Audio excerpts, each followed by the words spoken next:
Hello again mga kachika. So ngayon, kayo'y nakikinig sa ikalawang episode ng Laptops! And I am JP. Once again, I'm Mika. I'm Gary. I'm April. And this is Natalie. I'm Lynn. And I'm Rona. Kumusta kayo mga kachika? Ngayong episode, ibabahagi ko sa inyo ang isang kwento ng pag-ibig na hindi nakita. Isang kwento ng paghanga, pag-asang nabigo, at sakit na hindi sinagot. Tunghayan ninyo ang aking personal na karanasan sa pag-ibig na nagmula sa kaibigan hanggang sa naging isang malalim na sugat. Tara na't makinig at sana ay may matutunan kayo sa aming kwento na pinamagatang hiling na hindi tinupad. Way back in high school, grade 11, I never thought magkagusto ako sa kanya. Sa classmate ko, si Hannah. Flashback, famous siya sa school namin. Maraming nagkakagusto, maputi, maganda, at matalino. Top 1 siya sa section nila, class president din at the same time. Nung una, wala lang sa akin yung presence niya. Ina-admire ko lang siya, not to the point na gusto kong i-pursue. Not until naisali ako sa circle of friends nila. Tropa ko din kasi yung tropa niyang lalaki. Kaya ayun, nagkalapit kami. Meron kaming GC at andun siya. Fast forward, nakakasama ko na siya sa mga hangouts namin.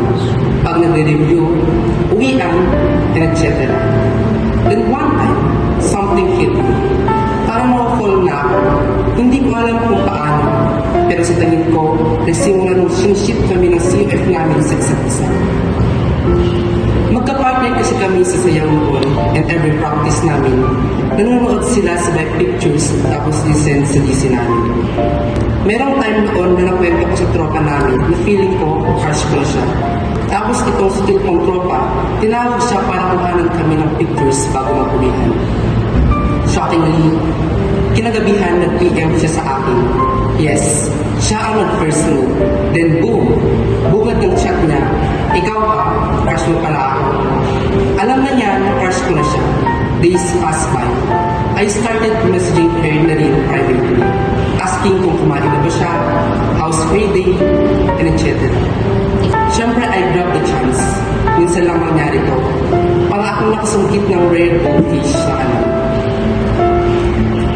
Tumagal lang ilang months ang pag-uusap namin at nasabi ko na naging magka-talking stage kami.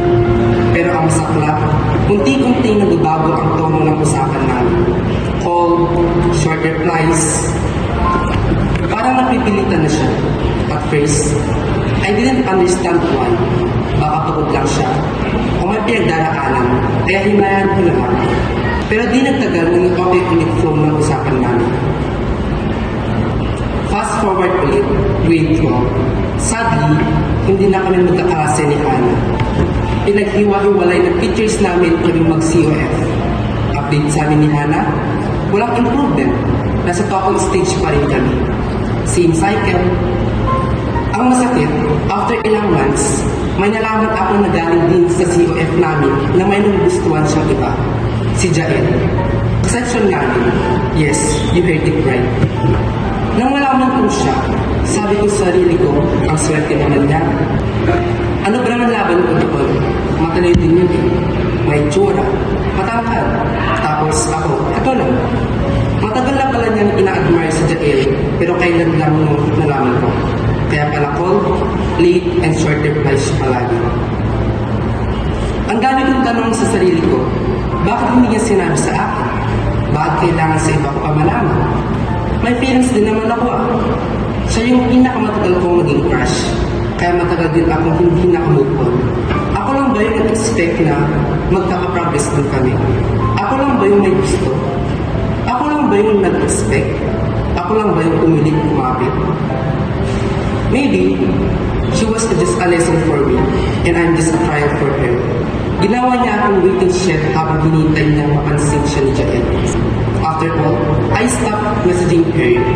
Nakakapanibago, nakakamiss siya, pero wala na akong magagawa. Isa pang masakit, nalaman kong mag-uusap na sila ni Hannah at bago siyang tuloy ligawan ni Jael. Nag-ask pa siya sa akin kung ayos lang ba na maging sila. Sabi nga nila, bro code. Ayos lang sabi sabi ko, kung ikakasaya ni Hana, ituloy lang nila. No hard feelings. Pareho na nilang gusto ang isa't isa eh. Tsaka hindi na lang kami nagkalibet. Umasa lang ako. Masyado lang akong naging delusyon.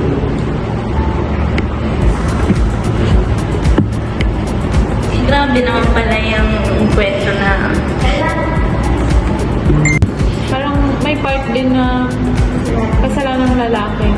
Kasi, di ba lalaki siya sa relasyon, dapat sabihin niya kung ano sila. wala namang ganun. Wala silang Kaya nga, in order to be in a relationship, dapat may gawin din siya, hindi yung nag-e-expect lang siya ng nag-e-expect bagay. sa babae. Pero may gusto ba yung babae sa kanya? Ayun na nga, Parang parang wala siyang courage. nililed on siya nung babae. Oo, may Based sa kwento. Parang ano lang, pinaasa lang siya. Ganun. Waiting shed. Parang sakit naman nun, waiting shed. Paano kung sa inyo gawin yun? Anong mararamdaman? So parang yung nakaraang kwento rin natin, no?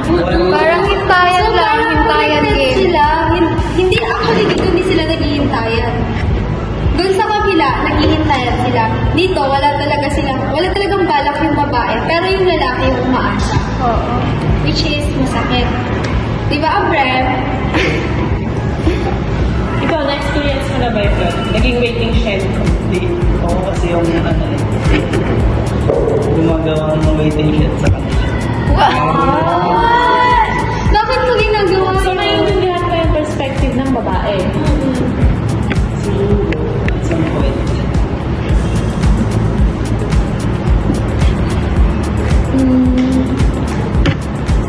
Sabihin mo, bakit yung nagawa ng babae? siguro gusto niya pa mag-explore. Kasi meron talaga yung mga tao na parang for fun lang nila ginagawa na kumikilala sila ng iba. Ganun. Tapos, pag na-boring na sila, parang Sa bagay, kasi bata eh. High school. Puppy love pa lang naman. Dun pa nga lang sa term na for fun, masakit na Hindi yun. pa fully developed Di ang ba na frontal lobe. na-realize? Yeah, Yun na lang yung isipin mo, boy. hindi pa lang nila nare-realize yung parang totoong meaning ng love. yung true concept of love. Sa bagay dyan, sa age na yun, kasi doon talaga nila na-explore. Kasi teen years, doon na nade-develop ang pagkakaroon ng deeper feeling sa love. Ganun. Kasi, yung sa guy sa kwento, mas umiibabaw yung feelings niya kaya yun ang yung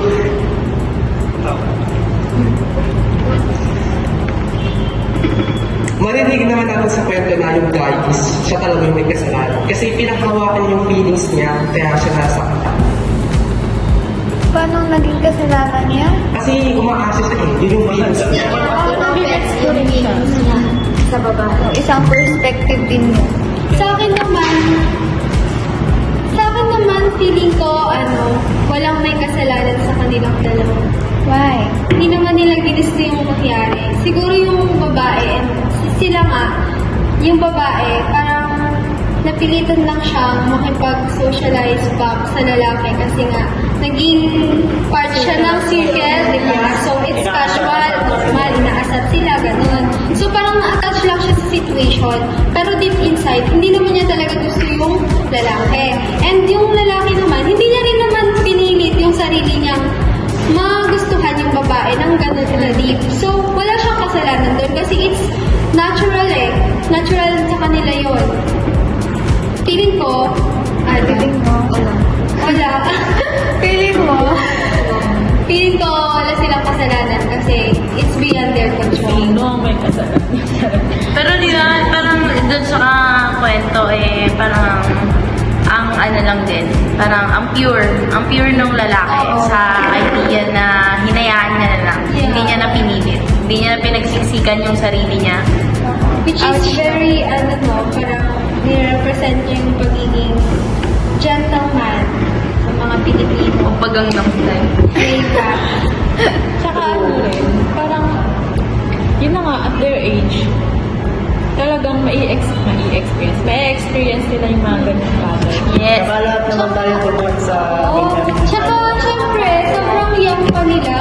Senior high. Senior high. Rich Magkaka-rich left, ka. yeah. Oo nga. Starting rich left. Balikan niya na lang pagka nagkaedad na. Siguro yun na lang yung advice namin. Malay mo, may chance pa, no? maging kayo. Oo. Malay mo pag na-fully developed na yung frontal lobe nyo at 23, gano'n. Imagine, grade 11, 16 years old. Yeah, 16 to 17. Pero doon talaga nagsisimula, no? 16. Doon lahat ng curiosity. No! Ako nga Unexpected grade lang. 7. Ikaw yun. Siya yun. Ay, sa'yo. So, ang advice ko lang is mag-focus na lang muna sa academic. Yeah. Ako din, yan din ang advice ko. At saka maraming makikilala sa college. Alam niyo yung laging sinasabi ng magulang natin, mag-aral muna kayo at may makikilala pa kayo pagtanda nyo. Yun na lang. Hindi yung marami pa kayong makikilala sa college. Guys, wala kayong time sa college. Yeah! Tsaka alam nyo, yung mga lalaki, yung mga babae na yan, nandyan lang yan. Yeah. Pero yung education nyo, once in a lifetime nyo lang yan. Tama. Yeah, it's a treasure. Yeah. Although pwede pa rin naman maka-experience ng ganyan, pero wag niyong ipa-priority. Huwag mo gawing mundo. Motivation. Huwag nyo gawing mundo yung dapat tao Gawin yung lang. motivation. So, ayun, para sa mga naka-experience na maging waiting shed, sana at the End of the day. end of the day, sa right time, sana mahanap nyo na yung taong kanlungan nyo. At para sa mga taong nagpaparamdam sa mga taong isa lang silang lugar na hintayan, sana mabukas yung isipan nating lahat na grabe. Go! Ulit pa. Tsaka sa advice naman para sa mga taong nagpaparamdam sa ibang tao na isa lang